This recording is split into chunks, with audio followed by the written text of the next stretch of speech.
Senior నటుడు రాజేంద్ర ప్రసాద్ మళ్లీ నోరు జారారు. సహా కుటుంబానం సినిమా ఈవెంట్లో వేదికపైనే కమెడియన్ బ్రహ్మానందాన్ని ముసలోడు అంటూ బూతులు తిట్టారు. వెంటనే బ్రహ్మానందం ఎవరు అని అడగ్గా తానే అంటూ కవర్ చేసుకున్నారు రాజేంద్ర ప్రసాద్. కానీ ఆయన వ్యాఖ్యలపై వివాదం రాజుకుంది. రాజేంద్ర ప్రసాద్ ఇలా అనుచిత వ్యాఖ్యలు చేయడం ఇది మొదటిసారేం కాదు. ఇటీవలే ఒక ప్రీ రిలీజ్ ఈవెంట్లో క్రికెటర్ డేవిడ్ వార్నర్ పై కూడా అసభ్య పదాలు వాడారు.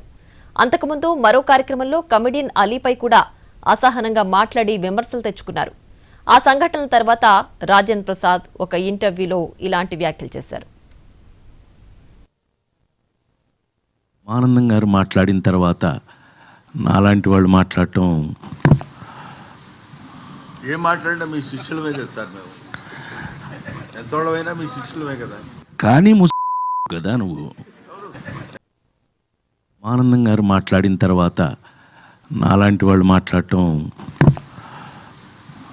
ఏం మాట్లాడినా మీ శిష్యులమే కదా సార్, మేము ఎంతోళ్ళమైనా మీ శిష్యులమే కదా. కానీ కదా నువ్వు. రాజేంద్ర ప్రసాద్ ఇలా అనుచిత వ్యాఖ్యలు చేయడం ఇది మొదటిసారేం కాదు. ఇటీవలే ఒక ప్రీ రిలీజ్ ఈవెంట్లో క్రికెటర్ డేవిడ్ వార్నర్ పై కూడా అసభ్య పదజాలం వాడారు. అంతకుముందు మరో కార్యక్రమంలో కమెడియన్ అలీపై కూడా అసహనంగా మాట్లాడి విమర్శలు తెచ్చుకున్నారు.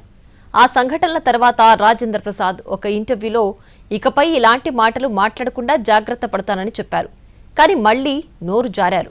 దీంతో ఆయన మాటల్లో మార్పు రాలేదని నెటిజన్లు విమర్శిస్తున్నారు.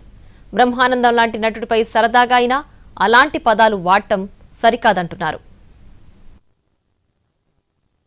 డేవిడ్ వార్నర్ గారిని పట్టుకొచ్చారు. ఈ డేవిడ్ వార్నర్ నిన్న అది కాదు క్రికెట్ ఆడవాయానంటే అట్లాడు మామూలుడు కాదండి.